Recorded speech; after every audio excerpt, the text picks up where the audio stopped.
اب میرے اس انسان کو میرا رہبر بنا دیا جائے گا، شاید تمہیں میں کبھی معاف نہیں کروں گی۔ گھٹنوں میں سر دے کر رونے لگی۔ رات کے سناٹے میں گیدڑوں کی دلخراش چیخیں ارتعاش پیدا کرتی۔ ان کے بولنے سے ایسا محسوس ہوا جیسے کوئی ماتم پر بین کر رہا۔ وہ چپ چاپ ہتھیار ڈال چکی تھی۔ وہ بے بس لوگوں کے ساتھ ایسا ہی ہوتا ہے۔ وہ اپنی محبت کھو چکی تھی، اب خالی ہاتھ بیٹھی تھی۔ زرینہ نے ایک نظر اسے دیکھا، پھر چپ چاپ روٹی اس کے سامنے رکھ دی۔ اسے نظر اٹھانے کی زحمت نہیں کی تھی، چپ چاپ روٹی آگے سرکا دی اور دونوں ماں بیٹی ایک دوسرے سے نظریں چرا رہی تھی۔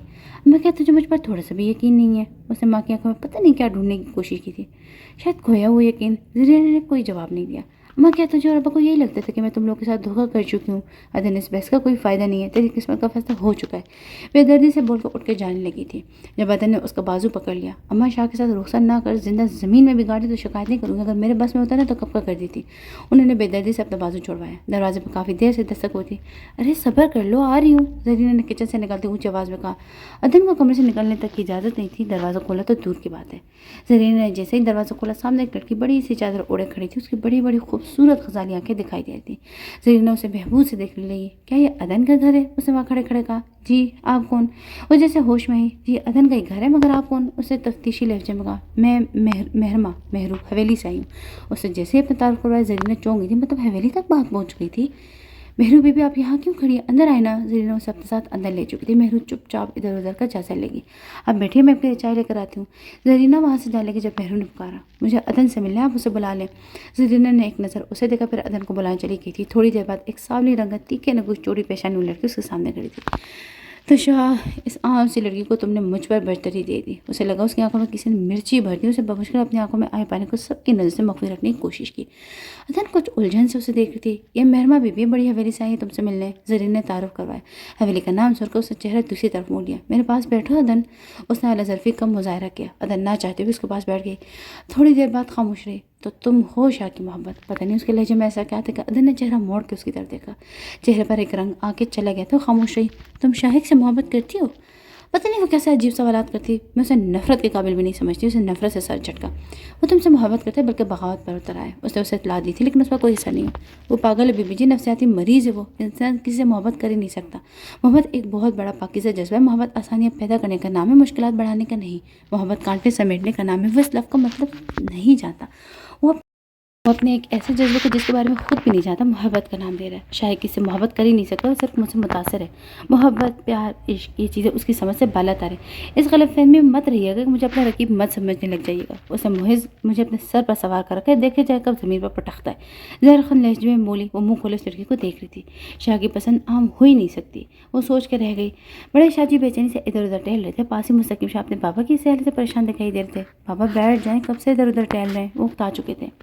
تم نے دیکھا مستقیم شاہ، آج تمہارا بیٹا اتنا بڑا ہو گیا کہ ہمارے مقابلے میں آ کے کھڑا ہو گیا، ہم سے بغاوت کرنے پر اتر آئے۔ وہ اس کے مارے کانپنے لگے تھے۔ مستقیم شاہ اپنے والد کی خیر ہوتی حالت کو دیکھ کر آگے بڑھے۔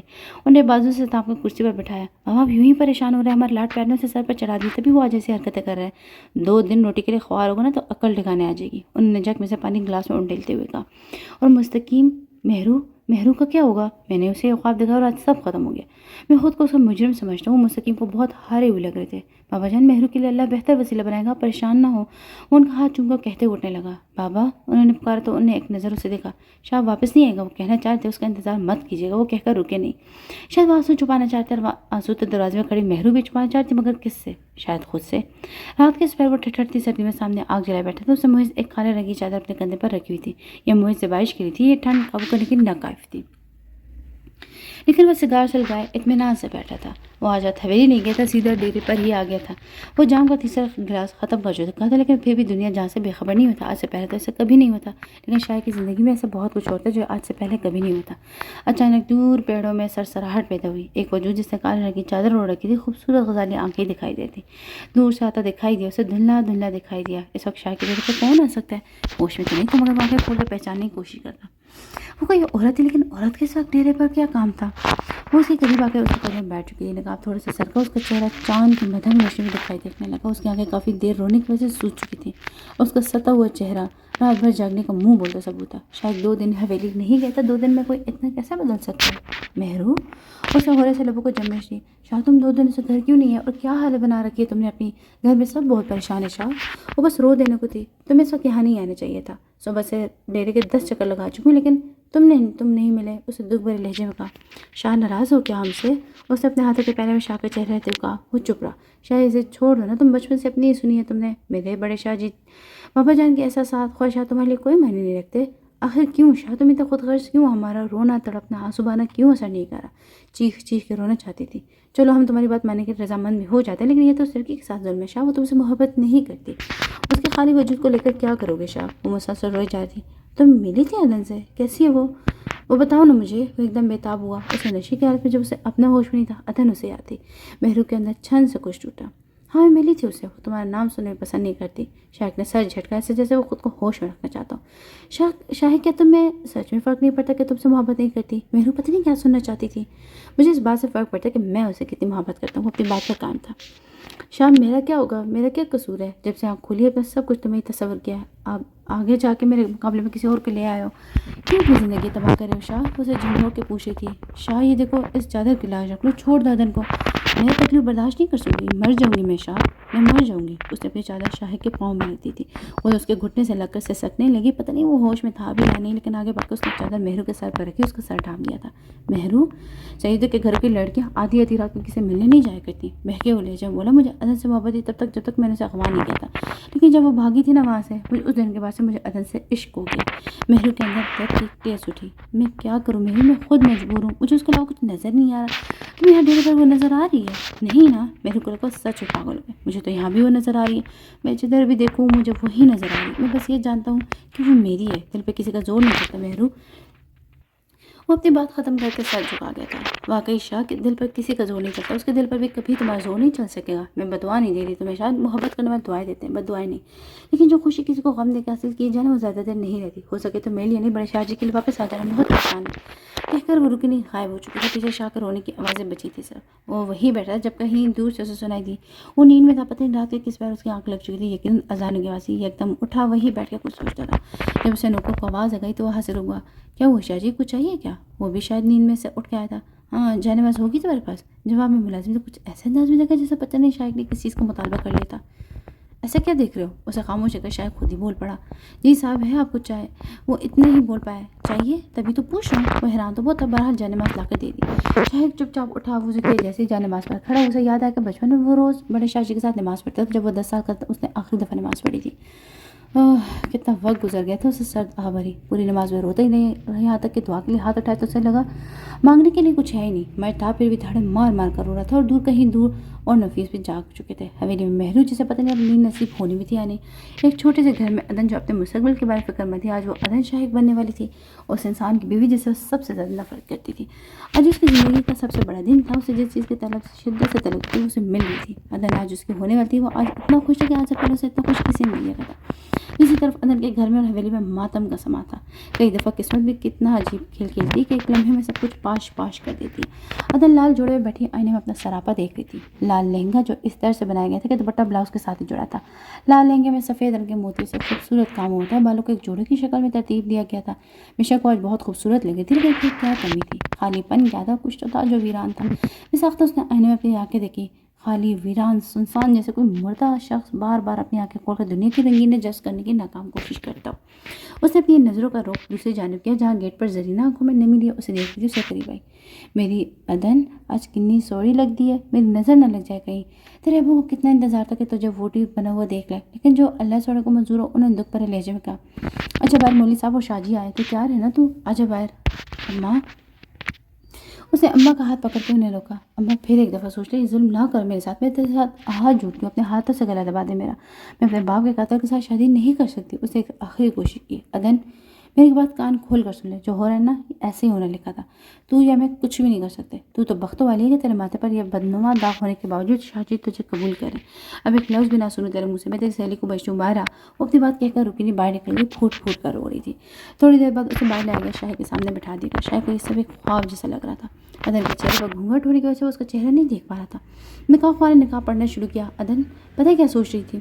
اذیان نے کچھ سوچتے ہوئے کہا تھا، کیا؟ ادن نے لاپرواہی سے کہا تھا کہ تم ہر وقت منہ پھیلا کے بیٹھی رہتے، اگر تم ہماری شادی پہ بھی ایسے منہ پھیلا کے بیٹھی رہی نا تو پھر کیا ہوگا؟ اس نے دلچسپی سے کہا تھا، لو بھلا میں شادی پہ بھلا کیوں ناراض ہوں گی تم سے، وہ تو میری زندگی کا سب سے خاص دن ہوگا۔ اس اذیان کو گھورا تھا، کھلکھلا کر ہنس لگی، وہ اسے کہہ کے میں دور ہو گئی تھی۔ اسے کوئی جھنجھلا کے ہوش میں لانے کی کوشش کرتا، نکاح مسلسل ایک بات کر رہا تھا، آپ کو شاہ و شاہ المستقیم شاہ سے 10 لاکھ حق مہر نکاح قبول ہے؟ وہ انکار کرنا چاہتی تھی چیخ چیخ کے، لیکن وہ بے بس تھی۔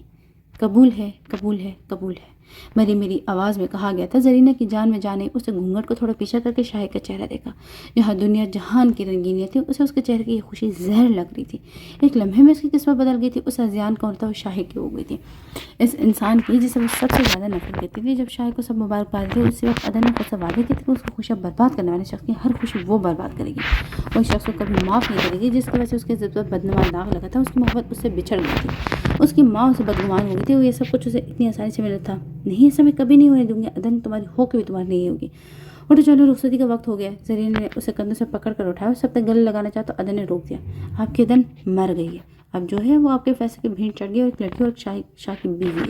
اسے تھوڑی اونچی آواز میں کہا تاکہ شاہ کو سنے، لیکن وہ ایسا کرتا جیسے اسے کچھ سنا ہی نہ ہو۔ وہ چپ چاپ جا کر گھر کے پیچھے سیٹ پر بیٹھ گئی۔ اس نے مڑ کر نہیں دیکھا تھا، نہ وہ دیکھنا چاہتی تھی۔ وہ اس گھر کے لیے مر چکی تھی، اس گھر کے لوگ اس کے لیے۔ آنسو پیتے ہوئے چہرہ موڑ گئی تھی۔ بیوی جی، بیوی جی۔ بڑی حویلی میں سب لوگ معمول کے مطابق اپنے کاموں میں مصروف تھے جب رضیہ عجلت میں دوڑتی ہوئی مہرو کی کمرے میں آئی۔ کیا ہو گیا رضیہ، کیوں اتنا چلا رہی ہو؟ رضیہ مہرو کی وفادار ملازمہ تھی، ہر وقت اس کے ساتھ رہتی تھی۔ بیوی جی، وہ کہتے ہوئے ہچکچا رہی تھی۔ بولا کیا بات ہے؟ مہرو نے بے چینی سے کہا۔ شاید اس کی چھٹی اس نے اسے پہلے خبردار کر دیا تھا۔ وہ چھوٹے شاہ جی نے کیا ہوا شاہ کو؟ مہرو نے اسے جھنجھوڑ کر پوچھا۔ شاہ جی نے شادی کر لی ہے، رضیہ نے نظر چرا کر ایک ہی سانس میں کہہ دیا۔ مہرو کے بازو رضیہ کے کندھے سے بے جان ہو کر ڈھلک گئے تھے۔ بیوی جی، بڑے شاہ جی کو ابھی خبر ملی ہے۔ بڑے شاہ جی، مہرو نے زرلا بڑبڑا، پھر پاگلوں کے جیسے نیچے کی طرف بھاگی۔ رضیہ اسے پکارتی رہ چکی، وہ بڑے شاہ جی کے سامنے کھڑی ہو چکی تھی۔ بڑے شاہ جی مہرو کی حالت دیکھ کر گھبرا گئے تھے۔ شاہ جی، کیا یہ بات واقعی سچ ہے کہ شاہ نے شادی کر لی ہے؟ اس نے ان کی آنکھوں میں آنکھیں ڈال کر کہا تھا۔ وہ خاموش رہے۔ مجھے جواب چاہیے، وہ چلائی۔ شادی کر لی اس نے، مسکین شاہ جی پتہ نہیں کب گھر میں داخل ہوئے تھے، دکھ بھرے لہجے بولے۔ ایسا نہیں ہو سکتا، شاہ صرف میرا تھا، صرف میرا، پاگلوں کی طرح صدمے میں کیفیت میں کہہ دی۔ شاہ جی کو اس کے حالت سے خوف آ رہا تھا۔ میری بات سنیں مہرو، ہٹے پیچھے، مجھے کچھ نہیں سننا۔ شاہ جی جو اسے سنبھالے کو آگے بڑھتے مہرو نے انہیں ٹوک دیا۔ آپ سب دھوکے باز ہیں، آپ سب نے مجھے کہا تھا کہ شاہ صرف میرا ہے، ایسا کیسے ہو سکتا ہے؟ وہ کسی اور کا کیسے ہو سکتا ہے؟ کسی کو یقین نہیں آ رہا تھا کہ ہر دکھ درد صبر سے برداشت کرنا یہ وہی مہرو ہے۔ مستقیم شاہ سوچ رہے تھے کہ بڑے شاہ جی ٹھیک ہی کہتے کہ مہرو شاہ کے لیے دیوانی ہے۔ آج انہیں یقین ہو چکا تھا۔ شاہ جی کہہ دینا کہ یہ جھوٹ ہے، آپ سب مجھ سے مذاق کر رہے ہیں۔ وہ کسی امید کے تحت شاہ جی کے پاس گئی۔ شاہ جی نے نظر چرا لی، ان سے مہرو کی حالت برداشت نہیں ہو رہی تھی۔ انہوں نے مہرو کو بہت لاڈ پیار سے پالا تھا، وہ ان کے مرحوم بیٹے کی نشانی تھی۔ شاہ نے سب کچھ برباد کر دیا تھا، انہیں سب اب احساس ہو رہا تھا انہوں نے کتنی بڑی غلطی کر دی تھی۔ شاہ کے انکار کو نظر انداز کر دیا۔ مہرو میری بچی، میں شاہ سے اچھا لڑکا ڈھونڈوں گا تمہارے لیے، تم ایسا مت کرو، تمہارے دادا کو تکلیف ہو رہی ہے۔ مہرو کو گلے لگاتے ہوئے چپ کروانے کی ناکام کوشش کرتے، وہ کسی بچی کی طرح سے پچکا رہے تھے، لیکن اب وہ کوئی 5 سال کی بچی تو تھی نہیں جسے لالچ دے کر چپ کروا دیا جائے۔ اب وہ 22 سال کی سمجھدار لڑکی تھی جس کی زندگی کا سب سے بڑا نقصان ہوا تھا۔ لیکن شاہ جی، مجھے کوئی نہیں چاہیے، مجھے صرف میرا شاہ چاہیے۔ اسے سمجھائے نا کہ آپ وہ ایسا نہ کریں۔ میں نے بہت سمجھایا، پر وہ کسی کی نہیں سنتا، آپ کی سنتا، آپ اسے سمجھائے۔ وہ ہوش و حواس سے بیگانہ ہو چکی تھی۔ مجھے میرا شاہ واپس لا دے۔ وہ شاہ جی کے کندھے پر سر رکھے بلک بلک کر رو رہی تھی۔ ایک لمحے میں سب تباہ ہو چکا تھا۔ شاہ ایک مہرو کو گھر چھوڑ کر ملازمین کو ہدایت دیتا جب اچانک اسے ایک ضروری کام سے جانا پڑا۔ وہ شاہ جی کو ہدایت دیتے ہوئے باہر نکل چکا تھا۔ تھوڑی دیر بعد جب شاہ واپس نہیں آتا، شاہ جی کو شاہ کی کال آئی، تو میں تھوڑا لیٹ آؤں گا، موبائل کی بیٹری بھی لو ہے، تم اپنی بیگم صاحبہ کو کھانے دو، اور اگر کوئی ضروری کام ہو تو صوفی کے نمبر پر کال کر کے اطلاع دے دینا۔ کھانے کی ٹرے تیار کرنے لگے۔ ٹرے تیار کر کے ادم کے کمرے میں لے گئی۔ ادم کو دیکھ کر حیران رہ گئی۔ سفید رنگ کا لباس پہنے والوں کے پونی کی شکل میں کہتی، میک اپ سے پاک چہرہ، کہیں سے بھی 1 گھنٹے کی دلہن نہیں لگ رہی تھی۔ بیگم صاحبہ یہ کیا ہے؟ سبزی پہنے کا انتظار تو کرتی آپ، اور یہ کیا سفید جوڑا پہن رکھا ہے آپ نے؟ نہیں، میری دلہن سفید رنگ کا جوڑا نہیں پہن گئی، ہمارے شاہ جی کو تو ویسے بھی ہلکے رنگ نہیں پسند۔ خاموشی سے سر جھکائے ساری باتیں سن رہی تھی۔ اس کی سوالیہ نظر کو محسوس کرتے شاہ جی نے خود ہی اپنا تعارف کروایا۔ جی، شاہ جی نام ہے میرا، شاہ جی کے یہاں بہت پہلے سے کام کرتی ہوں۔ یہ شاہ جی کا فارم ہاؤس ہے، تو کیا بڑھیا والے کو شادی کا علم نہیں ہے؟ اسے پہلی بار نظر اٹھا کے سوال کیا تھا۔ علم تو ہے بیبی جی، وہاں کو حرام مچ جائے۔ آج کے دن شاہ جی اور مہرو بیوی کا نکاح طے گیا تھا، لیکن شاہ جی نے ان کے ساتھ تمام رشتے ختم کر دیے۔ اس سے عرصے سے بہت بڑی بات بتائی تھی، لیکن مقابل بیٹھی لڑکی شاید پتھر کی تھی، اس پر کسی بات کا اثر نہیں ہوا تھا۔ کمرے میں بکھری گلاب کی پتیوں کو گھور رہی تھی۔ یہ سب شاہ جی نے خود سجاوٹ کروائی ہے، بہت محبت کرتے ہیں ہم سے۔ اسے تنزیہ نظر سے شاہ جی کی طرف دیکھا، خاموش ہو چکی تھی۔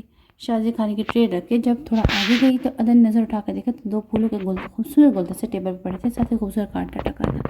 عدن نے بیڈ سے اٹھ کر انہیں اٹھانے کی کوشش کی تو عدن کا پاؤں زور سے بیڈ کے ساتھ پڑی ٹیبل پر لگا، توازن برقرار نہ رکھ پائی اور نیچے گر چکی تھی۔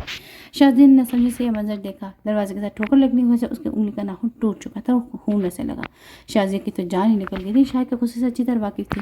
عدن کی نظر ابھی تک ان گلدستوں پر گڑی تھی، کتنے بہرے میں انسان نے مجھ سے میرے سب کچھ چھیننے کے بعد کتنی خوشی سے سب کچھ کر رہا ہے، لیکن تمہاری یہ خوشی زیادہ دیر قائم نہیں رہے گی۔ اب یہی سوچ رہی تھی جب شازیہ فرسٹ ایڈ باکس لے کر آ چکی تھی، اب اس کے زخمی پیر پر پٹی کری تھی۔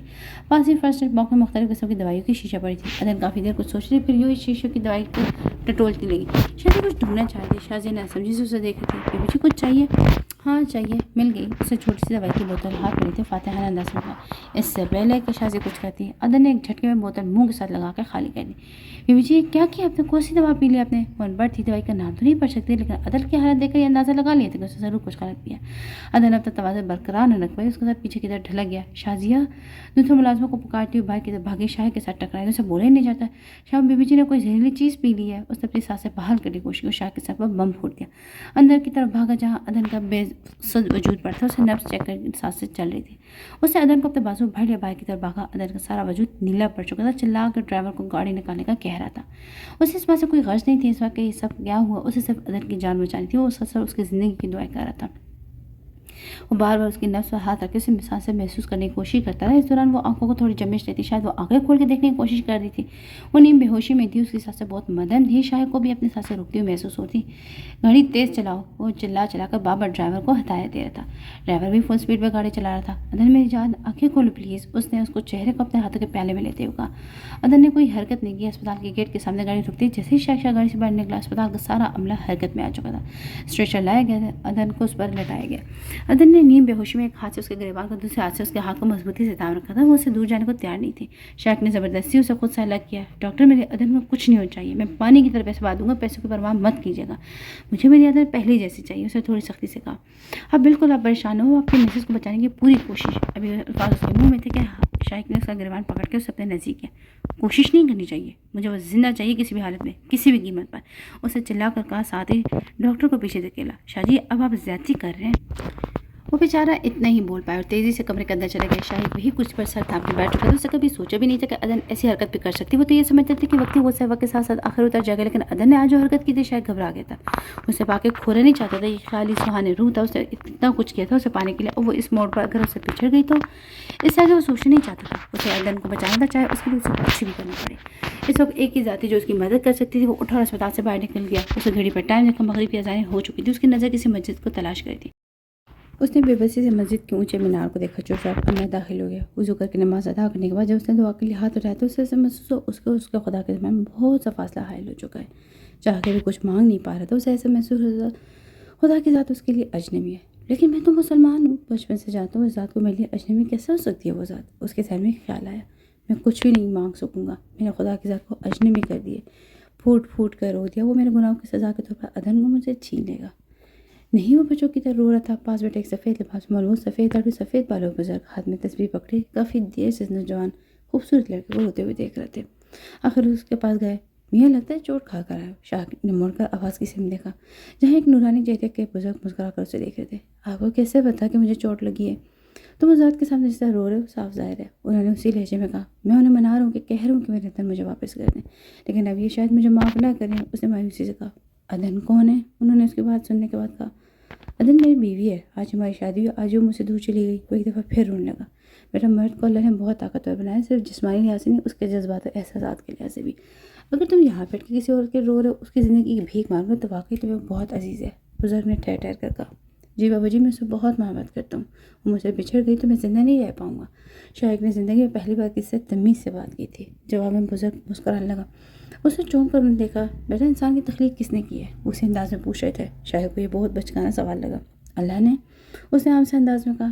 ہاں تو اگر ایک بندہ اپنے اخلاق سے، اپنے خالق سے اتنا ٹائم دور رہ کر زندہ رہ سکتا تو انسان کے باہر کیوں نہیں رہ سکتا؟ وہ ابھی تک مسکرا رہے تھے۔ شاہد کو ان کی باتوں کی سمجھ نہیں آتی۔ بیٹا تمہیں پتہ ہے خدا نے انسان کو زبردست حوصلے سے نوازا ہے۔ انسان جو کہتا رہتا ہے کہ ایسا ہوگا تو میں جی نہیں پاؤں گا، جب وہ سچ میں ہوتا ہے تو یہ ساری باتیں کہیں پیچھے رہ جاتی ہیں۔ انسان کے ایک ہی ذات سے پختہ رشتہ ہے بیٹا، انسان اسے ایک ذات کے علاوہ ہر ایک بندے کے بغیر جی لیتا ہے۔ وہ پتہ نہیں کیا کہنا چاہتے، وہ سمجھ نہیں پاتے، لیکن پاپا جی میرے اور اللہ کے درمیان فاصلہ آ گیا، بہت طویل فاصلہ، اتنا کہ چاہ کے بھی یہ فاصلہ ختم نہیں کر سکتا میں. آپ جانتے نہیں ہیں کہ میں بہت نافرمان بندہ ہوں، آج بھی اپنے مطلب کے لیے اس کے سامنے بیٹھا ہوں، بہت شرمندہ تھا. یہ فاصلہ تمہارا خود ساختہ ہے، ورنہ تمہارے اس کے درمیان کبھی بھی فاصلہ نہیں آیا. وہ کبھی تم سے غافل نہیں ہے، وہ تو آج بھی تم سے غافل نہیں ہے. تمہارے آزاد سلامت ہے، تمہیں روز کھانا ملتا ہے، وہ کیسے تم سے غافل ہے؟ یہ تو تم اس سے غافل ہو، تم اسے بھولنے لگے ہو. اسے دور جانے والے بھی تم ہو، وہ تو تمہاری شیرک سے بھی زیادہ قریب ہے. اس کے بہت سے نام غیظ و غضب والے بھی، لیکن پہلے وہ رحمان ہے، پھر وہ جلال ہے. کبھی کبھی سوچتا ہوں کہ کیا واقعی خدا اپنے بندے کے معاملے میں غیظ و غضب کو مظاہرہ کرتے بھی ہے. پھر یاد آتا ہے کہ وہ تو اپنے بندوں سے 70 ماؤں سے بھی زیادہ محبت کرتا ہے. اور ایک ماں اپنے بچے کے بارے میں کبھی غیظ و غضب کو مظاہرہ نہیں کرتی. وہ جو خود اپنے بندوں کو مہربانی کی شفقت کی تلقین کرتا ہے، وہ خود کتنا شفیق و مہربان ہوگا. وہ تو اللہ کے بارے میں کچھ اور ہی رائے رکھتے تھے کہ جو شاہد کے رائے سے بہت مختلف تھے. تم مجھ سے دعا مانگو، تمہیں تکلیف میں نہیں دیکھ سکتا. تم سے بہت محبت کرتے، بس تمہیں تھوڑا آزما رہا ہے. اس کو محبت کرنے کا اپنا انداز ہے. وہ اس کا کندھا تھپتھپا کے چلے گئے تھے. وہ کتنی دور، بس خاموشی سے یوں ہی بیٹھ کے آنسو بہاتا رہا. خوشیتا بائی جب عشاء کی اذان کی آواز اس کے کان میں پڑی، اس کا خیال آیا کہ وہ کتنی دیر سے یہاں بیٹھا تھا، وہاں اذان اکیلی ہوگی، پتہ نہیں وہ کیسے ہوگی. اٹھا، مسجد عشاء کی نماز ادا کی اور مسجد سے باہر نکل چکا تھا. لیکن اب فرق اتنا تھا کہ اسے یقین تھا کہ اللہ اس کے دن کو کچھ نہیں ہونے دیں گے. جیسے ہی اسپتال کے اندر داخل ہوا، سیدھا ڈاکٹر کے پاس گیا، جس کی نرس کو ہدایت دے رہی تھی. شاہ جی کہاں چلے گئے تھے آپ کو یہ خوشخبری دینی ہے، آپ کی مسز اب خطرے سے باہر ہے. اس کے چہرے پر خوشی کی لہر دو گئی. کیا سچ میں اللہ نے اس کی سن لی تھی؟ میں ان سے مل سکتا ہوں؟ اس نے خوشی کے مارے بولے ہی نہیں جاتا. جی شاہ جی، لیکن فی الحال وہ ہوش میں نہیں، صبح تک ہوش آئے گا انہیں. ڈاکٹر نے اگلی صورتحال سے اسے آگاہ کیا. وہ مایوس ہوا. اچھا میں انہیں دیکھ تو سکتا ہوں نا؟ شور، ڈاکٹر مسکرا کر کہتا آگے بڑھ چکا تھا. وہ تیزی سے کمرے کے اندر داخل ہوئے، بیڈ پر آنکھیں بند کی بے ہوش پڑی تھی. شاہد کا دل بجھ سا گیا. وہ کتنا بولتی تھی اور اب ایسا خاموش وہ اسے اچھی نہیں لگ رہی تھی. وہ چپ چاپ اس کے قریب کچھ بار بیٹھ کر اسے دیکھنے لگا. اس نے اس کا ہاتھ جس پر سفید پٹی تھی، جس میں سے ڈرپ لگی ہوئی تھی، اٹھا کے لبوں کے ساتھ لگا لیا. اپنی انگلیاں اس کے بالوں میں پھیرنے لگا. وہ اسی طرح تھی کہ اس کے جسم میں کوئی حرکت نہیں آئی. وہ یوں ہی بیٹھا رہا. پتہ نہیں کب رات کے 2 بجے، پھر 3 اور 4 جب ادن کے وجود میں حرکت ہوئی. شاہد نے آنکھیں کھول کر دیکھا. ادن آہستہ آہستہ ہوش میں آ رہی تھی. مستقیم اب محروم کو سمجھائی، وہ کچھ بھی سمجھنے کو تیار نہیں ہے. رات سے کچھ کھانا بھی نہیں کہا. ہم سے اس کی یہ حالت نہیں دیکھی جا رہی. بڑے شاہ جی افسردہ لہجے میں کہتے ہیں. افسردہ تو حویلی کے سبھی لوگ ہیں، لیکن مہرو کی حالت اب کسی سے برداشت نہیں ہو رہی تھی. رضیہ بتا رہی ہے کہ مہرو کو بہت تیز بخار ہے. ہم نے بھی ڈاکٹر کو کال کیا، وہ آتا ہی ہوگا. مستقیم شاہ نے ٹیبل سے چائے کا کپ اٹھاتے ہوگا. مہرو کو بخار ہے اور آپ ہمیں ابھی بتا رہے ہیں؟ وہ اپنے چائے وہی ٹیبل پر چھوڑ کر اٹھ کے جانے لگے. وہ ایک کندھے پر شال ڈالے باروب شاہ جی نہیں تھے، بلکہ ایک ہارے ہوئے شخص تھے. وہ کمرے میں دستک دے کر اندر داخل ہوئے. مہرو بیڈ پر آنکھیں بند کیے نیم دراز تھی. پیلی رنگت، بکھرے بال، آنکھوں کے نیچے بڑے ہلکے، کہیں سے بھی پہلے والی مہرو نہیں لگ رہی تھی. شاہ جی کے دل کو کچھ ہوا. میرے شیر بیٹے کو کیا ہوا ہے؟ انہوں نے اس کے قریب بیٹھے اس کے سر پر بوسہ دیا. اس نے آنکھیں کھول کر انہیں دیکھا اور ان سے لپٹ چکی تھی. نہ میری جان، اب نہیں رونا. آپ کے دادا ہیں نا، سب ٹھیک ہو جائے گا. شاہ خود تمہارے قدموں میں آئے گا، ہم وعدہ کرتے تم سے. وہ اسے تسلی دیتے یا سچ کہتے مستقیم شاید سمجھ نہیں پا رہے تھے. انہوں نے اس کے آنسو صاف کیے. کمرے میں ڈاکٹر کہتے ہی تمام افراد خاموش ہو چکے تھے. اذان، آنکھیں کھولو. اس نے اس کے قریب ہوتے ہوئے کہا. اس کی مخصوص خوشبو اس کو اپنے قریب محسوس ہوئی. تو کیا واقعی اذان اس کے قریب بیٹھا تھا؟ اس نے آنکھیں کھول کر دیکھنے کی کوشش کی، لیکن اسے اپنا سر بھاری ہوتے محسوس ہوا. اس نے اپنا ہاتھ اٹھا کے پاس بیٹھے شخص کے دل پر رکھا. شاید اس کی دھڑکن محسوس کرنا چاہتی تھی. اس کا ایک ہاتھ اس شخص کے ہاتھ میں تھا. اذان نے آنکھیں کھول کر ہوش میں آنے کی کوشش کی. 2-3 منٹ تک وہ اپنے اوپر جھکے شخص کو دیکھتی رہی. پھر ایک جھٹکے سے اسے پیچھے دیکھ لیا. وہ اذان نہیں تھا. آہستہ آہستہ اسے سب یاد آنے لگا. ابھی اسپتال میں تھی کہ زندہ بچ گئی تھی. ہٹو پیچھے، میرے قریب مت آنا. وہ چلائی. مجھے کیوں بچایا تم نے؟ وہ ابھی بھی چلا رہی تھی. مر جانے دیتے مجھے. چپ، بالکل آئندہ ایسی بات اپنے منہ سے مت نکالنا. وہ ایک دفعہ پھر اس کے قریب آیا تھا. میں تمہیں مرنے نہیں دے سکتا تھا. پتہ ہے کیوں؟ اس نے اس کا ہاتھ اٹھا کر اپنے دل پر رکھا. اس کا دل بہت تیز دھڑک رہا تھا، کیونکہ دل سے اگر دھڑکن جدا ہو جائے تو بندہ مر جاتا ہے. وہ اتنی محبت سے کہا تھا کہ ادن اس کی آنکھوں میں نہیں دیکھنا چاہتی تھی. تم آرام کرو، میں آتا ہوں. اس نے اس کے ماتھے پر بوسہ دیا اور آگے بڑھ چکا تھا. کیا پاگل بنے یہ؟ ادن سوچ کے رہ گئی تھی. اسے کل ہی ڈسچارج کر دیا گیا تھا. شاید اسے اب مزید وہاں رکھنے پر رضامند نہیں تھا.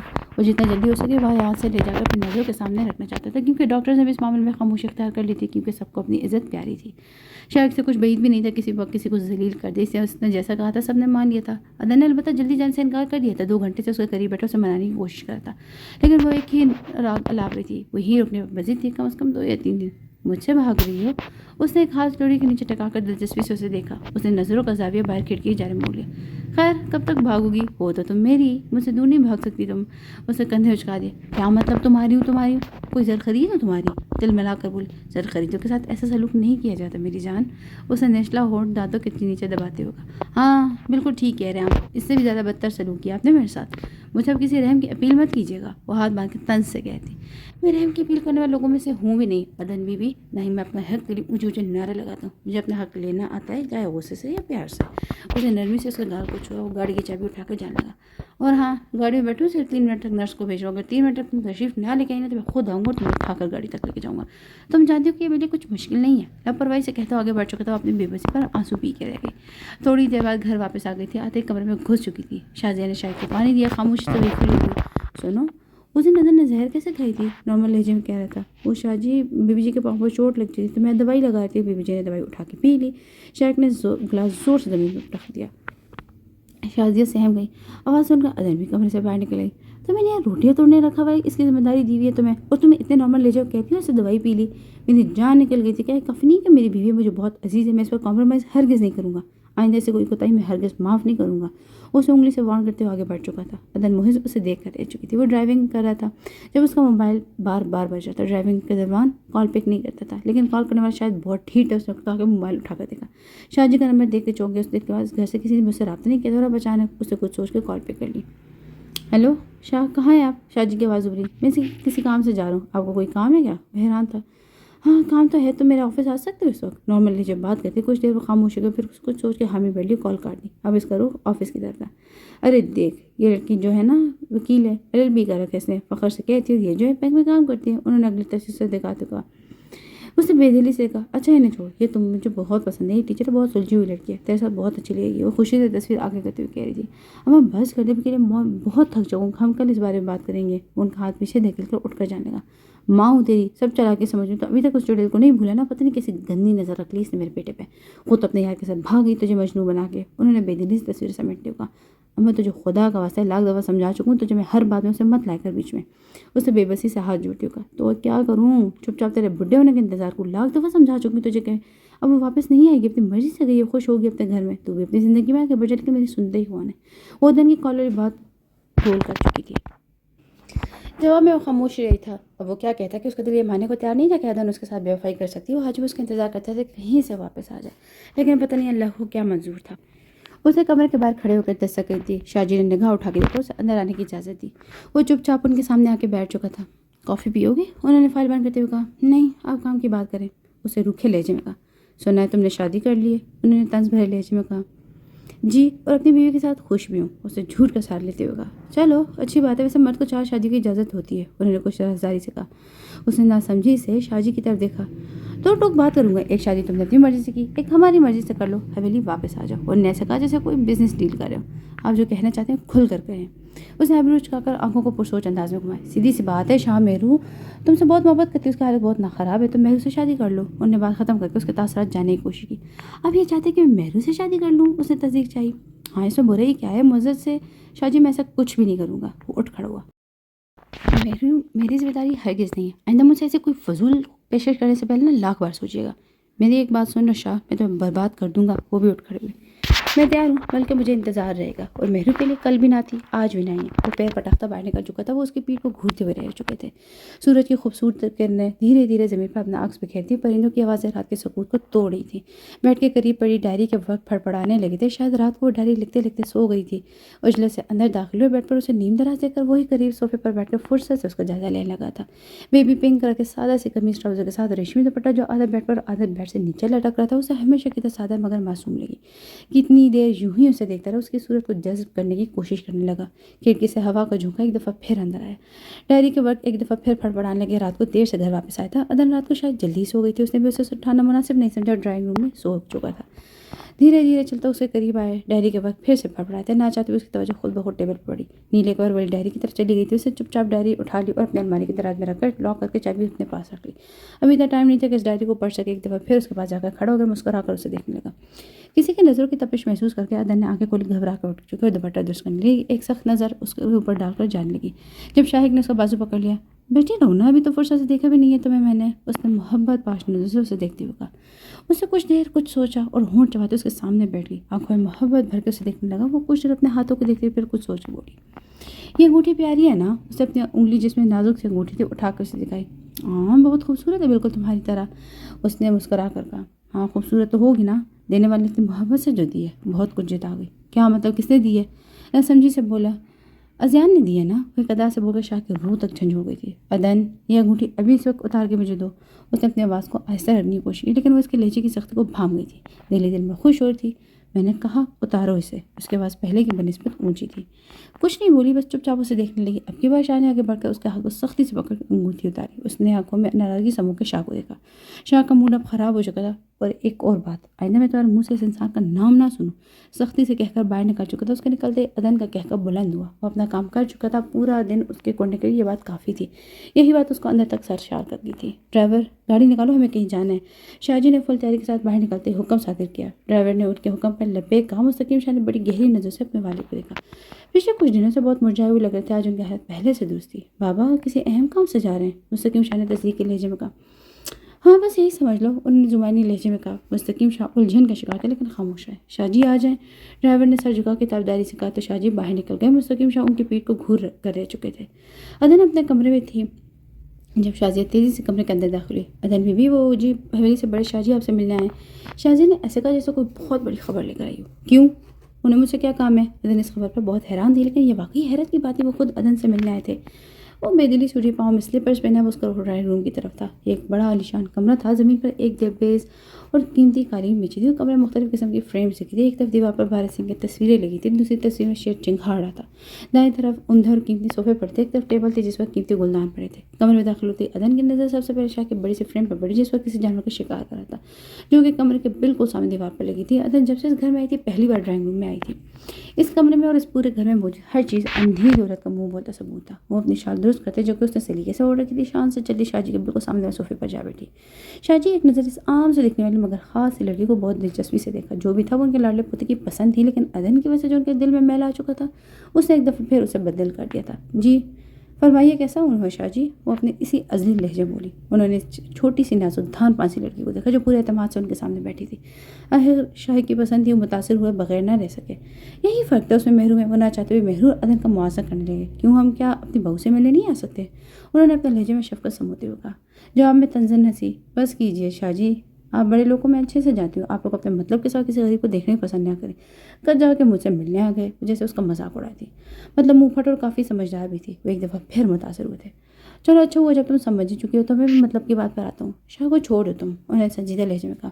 جواب میں کہہ کر لگا کر ہنسی، ناسمجھی سے اسے دیکھنے لگی۔ میں نے اسے پکڑا ہی کب ہے؟ کیا مطلب، تمہیں اس میں کوئی دلچسپی نہیں ہے؟ وہ ایک دم سے اس کی طرف متوجہ تھے۔ بالکل بھی نہیں، میں تو اسے سخت ناپسند کرتی ہوں۔